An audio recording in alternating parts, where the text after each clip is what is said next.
Tom Steyer, welcome to the Climate Pod. Thank you for having me. I'm looking forward to it. We've been looking forward to speaking with you. And we'd like to start by just, if you could just tell us a little about your story. I mean, how does someone go from being a successful hedge fund manager to funding progressive movements, especially combating climate change? I mean, that's not a leap that most hedge fund managers usually make. Well, let me say this. Before I was a professional investor, I was a human being. And while I was a professional investor, I was also a human being. And subsequent to me being a professional investor, I'm a human being.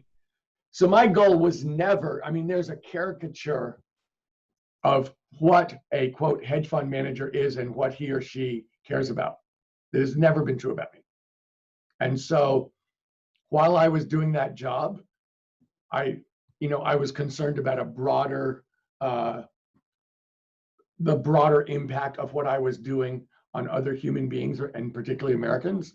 And that's why I left. It's why I, really cut my ties completely, was because I wanted to say, I want to pursue the values in my life and have a meaningful life, and what I think of as being part of the positive life force. And, that's what I want to dedicate myself to. I didn't think that was as big a leap as some people think. I was doing climate activism while I was running Farallon.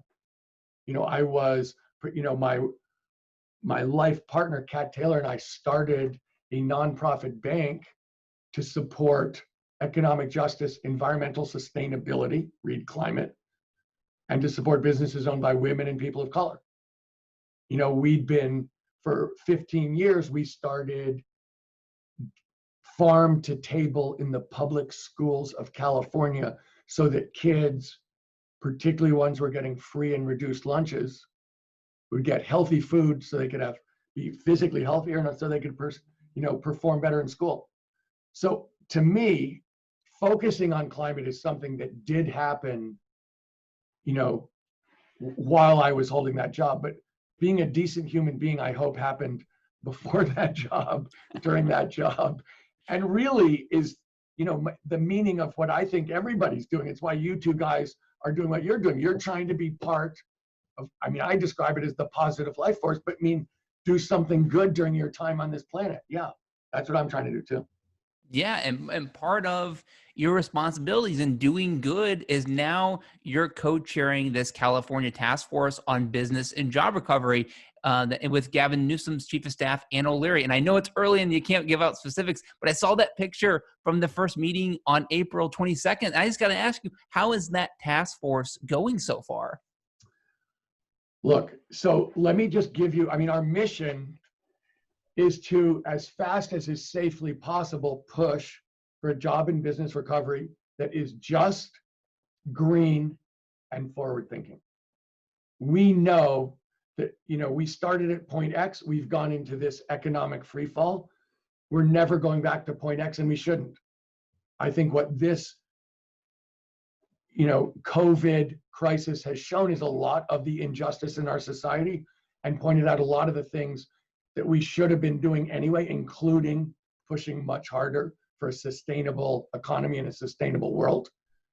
And so that's been the thrust of the task force. We've been working full time to try and pull together information from all the members of our task force, including people who run businesses, but also people who are leaders in the labor movement and community activists, right now, to get protocols for reopening California that reflect what we're talking about, things that let us come back as fast as safely possible, but also push to protect working people, to protect their customers, and to do it in a way that's sustainable for businesses. So we've been, from my standpoint, this is a chance to really push at a, very, very tough time, both from a health and an economic job standpoint, for a better future for Californians. And even while we're going through this tough time, to remind ourselves, we don't have to go back to point X. We can really ask ourselves, how do we move to a place that was better than we had thought of, and use this crisis to make sure that all those justice-related and sustainability-related goals and values are really served. That's I'm both scared about what's going on, worried that I want to make sure I do the best possible job, but we are going, full bore every single day and coming up with granular information and recommendations that are being acted on real time. Yeah. Well, I mean, even before this pandemic, I saw where you were making or you're proposing changes that were going to help create a better future. And during your campaign for president, your plan on climate included a $2 trillion investment in both transforming the electricity and transportation sectors to help reduce emissions. When you were building that plan, how did you see that investment benefiting the economy nationally? Well, look, we obviously have a much overdue need for a gigantic infrastructure program in the United States. I think we all know that. You can't go around and not see that we haven't rebuilt our infrastructure. But infrastructure is a word that I think is pretty much full of baloney, because it sounds like everybody's going to do the same thing, and that's not true. I prefer the words public investment, because as someone who was a professional investor for decades, there are smart investments and there's stupid investments. And if we go and rebuild the same old stuff that was a mistake the first time, then it's going to be a waste of money for Americans. Yes, we're going to create jobs, but you can create jobs by having people dig holes and then fill in the same holes. The question is, could we please make 40-year investments that push us? That yes, they create good paying union jobs, but beyond that, push us to a more sustainable, safe America, push us to a more just America. And that is why when I was thinking about that plan, our climate plan was called a justice-based climate plan, because I've always felt the way to approach environmentalism and climate and sustainability is to start with environmental justice with the communities, largely low-income communities of color, where you can't drink the water or breathe the air safely. And so that plan was that was the government part. Really, my belief in that plan was much more in terms of absolute dollars, that we were going to put in rules that the private sector was going to have to implement that would take a heck of a lot more than $2 trillion. Sure. And that it was going to be that combination of rules and government spending, which was actually going to get us to a carbon neutral, sustainable world. And let me say, there's no doubt we need to do that. There's no doubt we need to do that ASAP. And in light of COVID, there's no doubt that when we decide we need to do it, we have the money to do it. Sure. Do you think that the climate solutions are more likely to come from the federal level or the state level, or maybe even a coalition of states like we're seeing with the coronavirus response? Well, I think that the states have been doing more of the COVID-19 response because the federal government has kind of pushed it onto them. And I think that when we get to a climate response, there are going to be things that happen at the state level for sure. And, as a Californian, we've been leading the way in terms of rules and in terms of outcomes. But I mean, this is a global problem. There's no way of getting around this being a global problem. It begs a global solution. It begs American leadership. And so one of the things this has got to happen at the federal level at some level. And, one of the reasons I said I would declare a state of emergency on climate on day one, yes, was to get the emergency powers of the presidency brought to bear. So we start real rulemaking ASAP. So people start in the private sector, start investing against a carbon neutral future. But it was also to send a signal to every other country in the world that this is a crisis. This is our number one priority. We will be dealing with it on an emergency basis at home. And we're expecting you to be doing the same thing in your home country and in conjunction with us. That's why I was, to me, we need American. This world doesn't work without American leadership. And if we fall into intense, competitive, antagonistic, tit for tat nationalism, I don't even want to contemplate that. That we can't go that way. We have to go a much better way. Sure. Well, why do you think that it is that we haven't had federal climate legislation?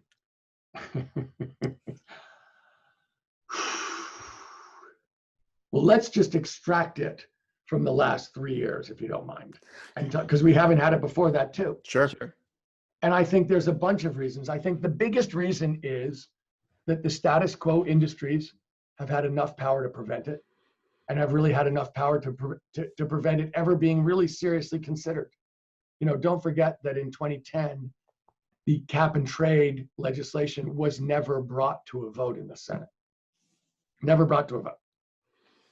So I believe it's going to be necessary for voters to make it clear to their elected officials, in particular senators, that this has got, you know, we absolutely need this, and they're going to be held responsible. You know, to me, the biggest question in 2020 is going to be the election, because we've been held hostage by the power of the fossil fuel industries. And they wield enormous power in our country, and have done so, and have really prevented this country from accepting the basics. I mean, I view this as symbolic, but we are the only country in the world that's not part of the Paris Climate Accord. It's an amazing fact.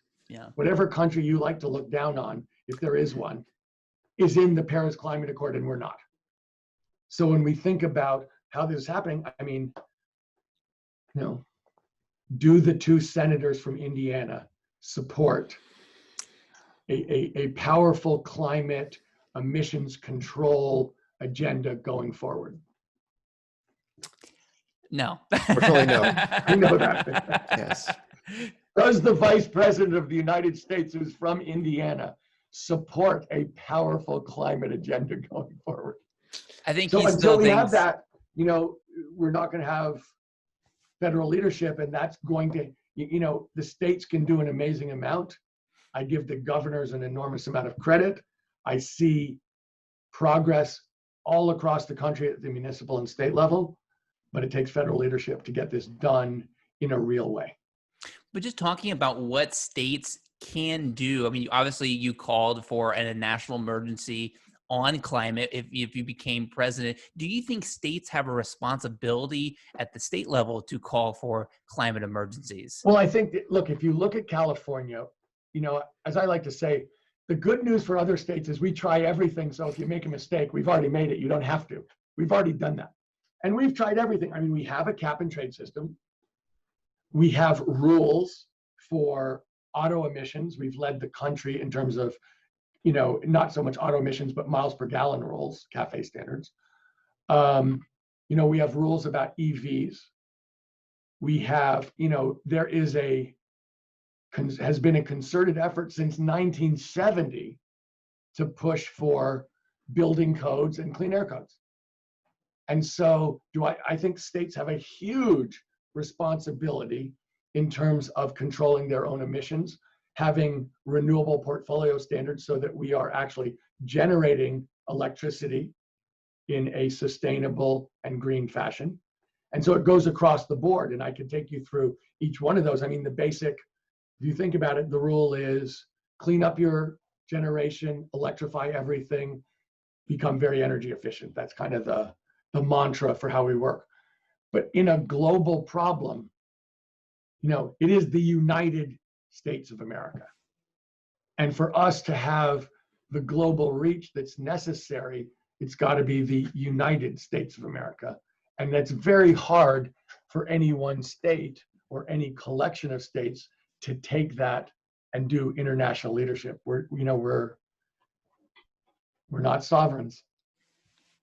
Sure. I wanted to go back and you mentioned about the influence of the fossil fuel industry. And you tweeted recently about Bill McKibben saying that he had helped inspire you to fight the climate crisis every day. Certainly McKibben has inspired us as well. His group 350 and several other organizations have been leading this fight for divestment on fossil fuels. As a former investor and current climate hawk, I mean, what do you make of these divestment campaigns? Well, just so you guys know, I don't know if you know this, but I was on the board of Stanford University and I voted to divest. So I came out for divestment in January of 2013, right after I stepped down from being a professional investor. I think that, there is a question. I've always felt like these are terrible investments because if you do something really destructive, eventually society is going to stop you from doing it. And so you're always in the position of trying to make money before something bad happens. And that, just from an economic standpoint, I don't think that makes a lot of sense. But in addition, in this case, there's a real question about making the moral point that we need to stop. It doesn't mean that we're going to all be driving electric vehicles tomorrow.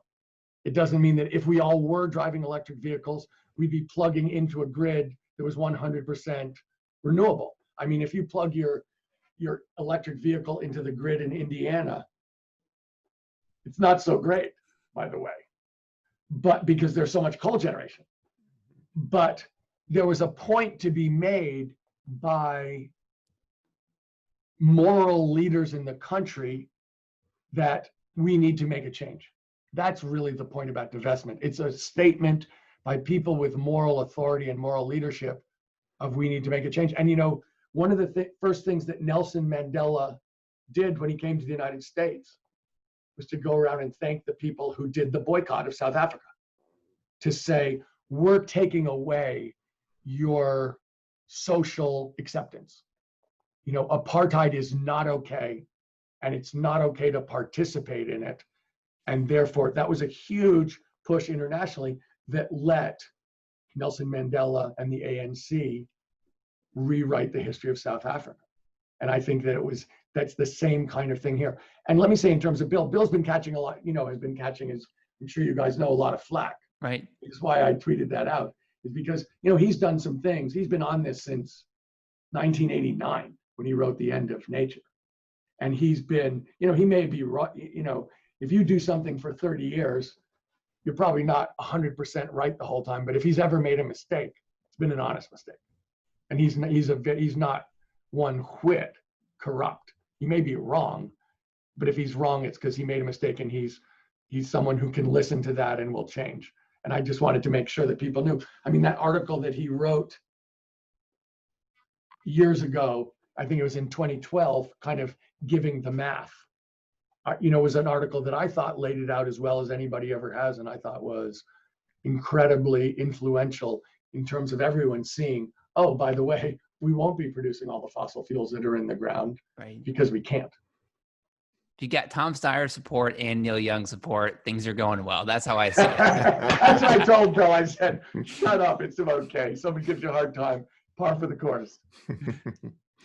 Well, there's been a ton of money made from burning fossil fuels. And, as an expert on markets, do you feel like climate change is the most egregious example of a market failure? It might be. I've never asked myself to compare it to the other market failures. I mean, it's hard to not see some other things that have been just horrible. I mean, the point about a market failure is that somebody in the market is not paying fairly for the destruction that they're doing, and they're basically getting a free ride off the world or their neighbors or human beings or nature itself. And obviously, the destructive aspects of burning fossil fuels are things which had no cost whatsoever to the people burning them. And so that was never figured into the calculus about, the cost. But, if you look at fossil fuels, there's so many things that aren't figured into the cost of burning fossil fuels, including this, but so many other things too. And so, I always say, how much of our military budget has been about protecting the flow of fossil fuels around the world, oil specifically? Is that ever figured into the, what it costs you to fill up at the gas station? All the different things that go to support that industry that no one ever thinks of. And the one people have started to think about is the pollution costs. Mm-hmm. So yeah, it is an egregious market failure. So for all the people who claim that they're capitalists and therefore we should never change this, it's kind of, obviously, I think it's kind of silly. Sure. But it would be silly if it weren't so impactful and so dangerous, which Right. it is. Would you go as far as saying that capitalism is at fault for climate change? Well, let me say a couple of things I'd say. First of all, you should know, I think that unchecked capitalism has failed.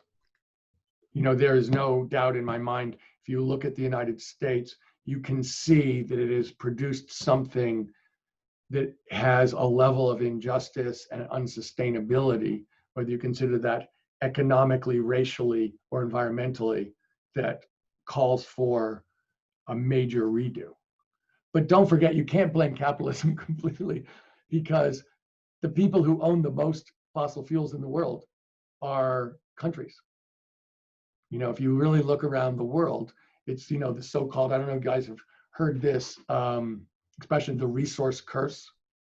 The countries that have the biggest resources, and oil is the biggest resource, all the other natural resources don't add up to oil. But if you look at them, Saudi Arabia, Russia, Iraq, Iran, Venezuela, you kind of go down the list. There's some exceptions, but to a very large extent, those are governments that own the natural resource. And, it's not like somebody started up the Saudi oil company. The Saudi government is really behind that. And so, it's a combination of government control in a market system, and the two don't always mix. There's always a lot of tension between those two things. Sure, sure. Well, I want to switch gears here real quick and ask you about the democratic process, because you've just gone through this past primary season. And, Ty and I followed it very closely, podcasted about it constantly. And there was objectively more debate and more questions about climate change. It was still, in our opinion, still largely insufficient. And sometimes the questions were just frankly bad. But candidates like yourself were pushing climate action forward with greater focus. And you were asked more questions about it, certainly than the last election cycle.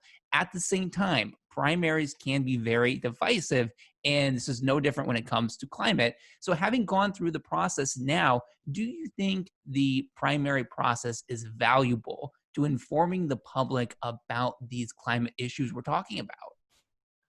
Well, I do. I definitely do. I think, I would break down the primary process, Brock, into two things. One is the direct interaction with people, which is just one of the best experiences of my whole life, maybe the best.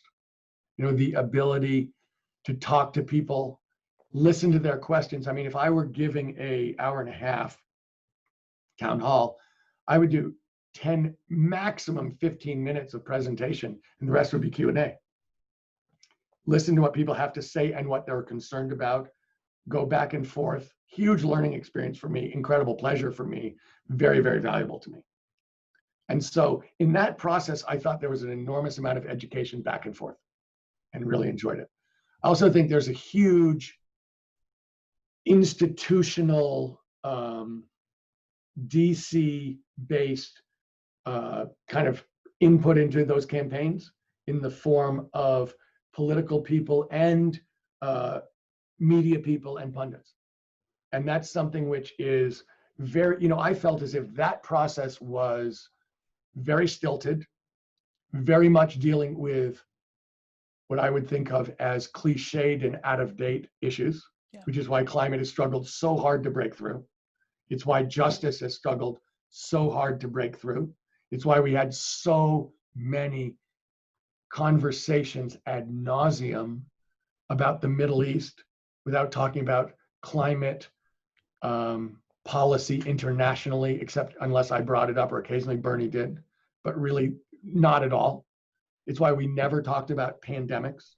It's why we kept talking about a structure for thinking that was backward looking instead of forward looking. And, in light of COVID, you can see that all the things that people didn't want to talk about are front and center. And so, I felt as if I loved the process but I felt there was an overlay of what I thought of sort of stilted, rote thinking that had been in place for a very long time. And it was really hard to break through, really, really hard to change the subject and get them to ask a different question than they'd asked in the previous 10 debates in the previous 4 cycles. Sure.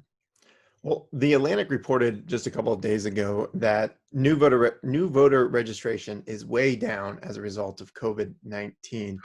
And we know the organization that you founded, Next Gen America, is focused on getting particularly younger people out and to register to vote. Next Gen has its roots in climate. We've seen climate inspire young people to take to the streets and get involved in the political process.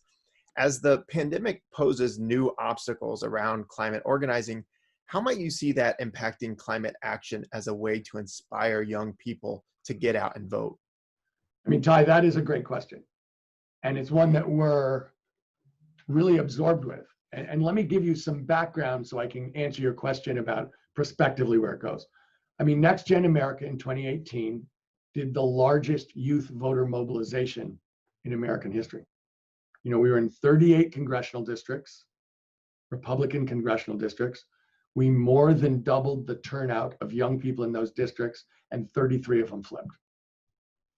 So we are totally focused on registration, engagement, and turnout of young people.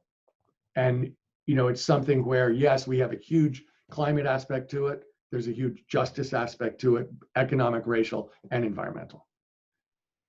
Now, so that's where we come from. We've been doing this for a long time. We are the biggest youth voter organization in the country by far. Not because we're so big, great, but because that's something that most traditional groups have felt is too expensive to do and not worth taking on, whereas we felt it's too expensive not to do it. Sure. And if young people vote at half the rate of everybody else, which is true, we don't have a representative democracy. Yours is the biggest age group in America and the most diverse. I don't feel that's a representative democracy. If the biggest, most diverse group is voting at half the rates of everybody else, we're going to get the wrong answers. So that's why we are so focused on it. But as you said, I mean, we were on 421 college campuses in 2018, all of which are closed. Yeah. So the question, but also we've always done online forever.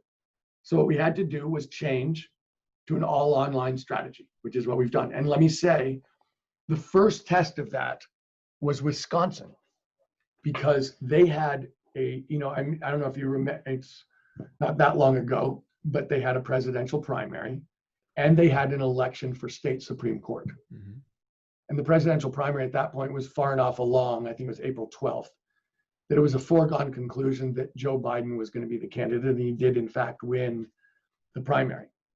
But the fight over the Supreme Court was extremely important because, amongst other things going to the Supreme Court this year in Wisconsin will be whether the legislature can strike 200 to 250,000 people from the rolls, which has been something that's happened in the past in Wisconsin, which is overwhelmingly African Americans, something that seems so unfair and anti-democratic that as someone not from Wisconsin, it's kind of scary to look at it and then to read the stories about 2016 when 200,000 people were struck from the rolls, which was many, many multiples of how much Mr. Trump won the state by.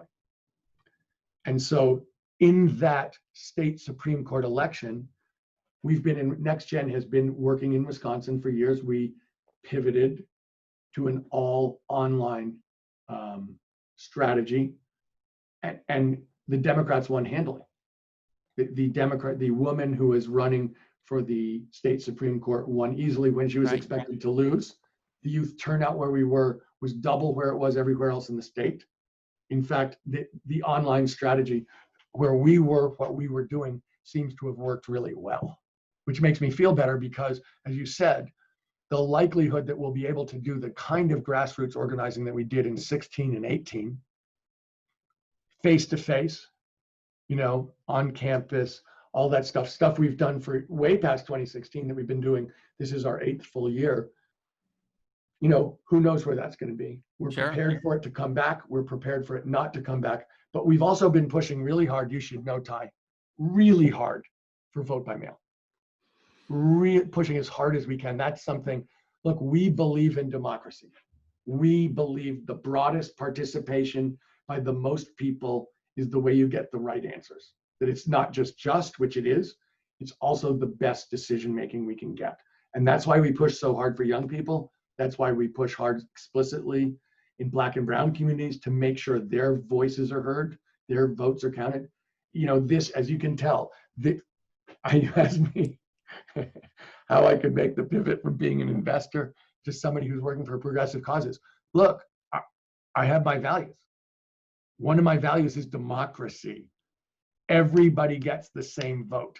If people get shut out, if they get struck off the rolls, if they get cheated out of their basic rights as a citizen, the right to vote, that's a shocking, unacceptable event in the United States of America. That is something that makes me deeply upset because I really believe in that process going forward. And if it's going to be broken, there's going to be hell to pay, because if we need a democracy so that we can make the hard choices that the people of the United States are fully capable.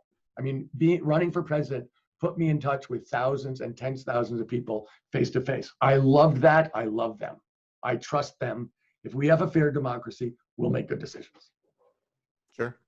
Well, it sounds like you're very busy working with NextGen. You're busy working with Governor Newsom there in California. But have you had a chance to reach out or to speak with anyone from Vice President Biden's team about incorporating part of your climate plan into his recovery plan for the nation?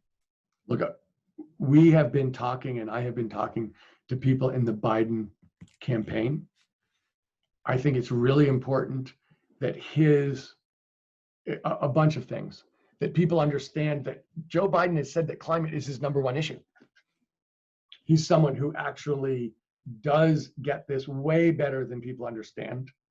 And I think it's really important that that message get made directly by him, particularly to young people, particularly in the environmental justice arena. There he's talking to communities, the Flints of the world, where, the places where there's terrible asthma, where there's undrinkable water. I think that that's something really important, that people get his message and get him.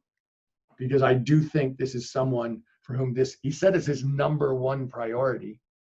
And I think we've been encouraging the campaign to put him in situations where he's talking directly to young people, so he can hear from them, their points, so he can make sure that his policies reflect the thinking and the needs of young people, and also in touch with communities of color around the country to make sure. And I think that people will see that his heart really is engaged in this.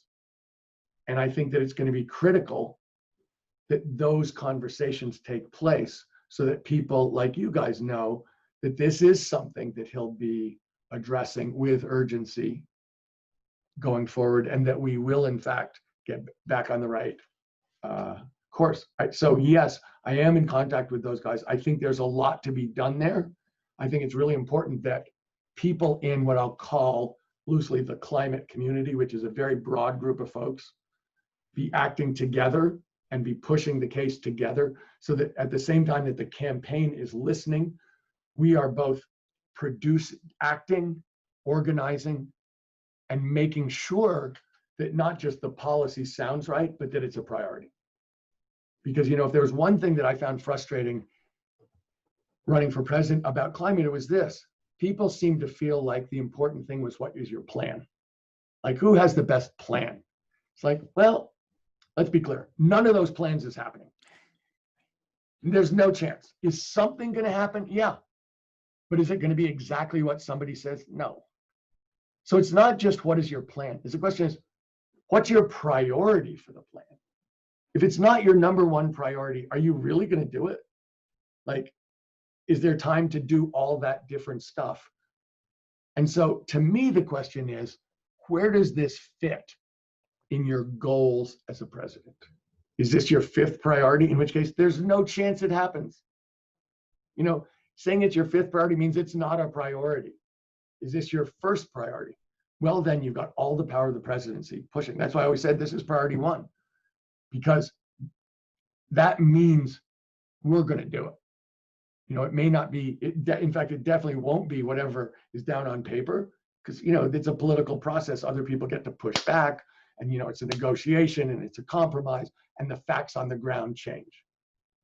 But understanding where it fits as a priority, to me, in the real world, is a real question about, is anything going to happen? Because this is a huge issue.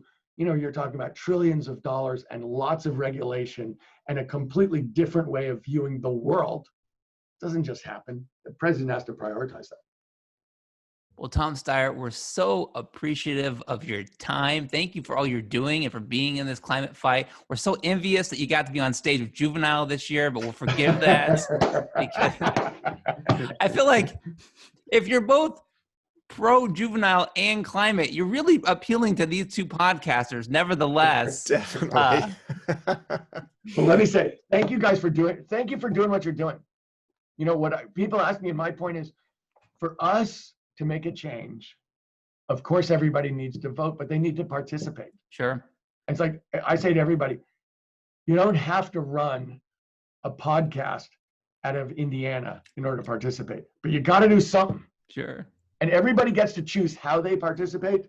But my point was, if you want to be part of the positive force pushing us to a better place, you got to participate. Yeah. You can't just say, you know, everyone else can do the work. I'll just, you know, mind my own business. You really got to show up, and you guys are really showing up, and I really appreciate it. Honest to goodness, I think that's the point. You got to show up in the way you can, as best you can, if we're going to make progress together, and we got to hold each other to that everybody's got to show up. What a great note to go out on. Tom Steyer, thank you again for joining the Climate Pod. Nice to talk to you guys.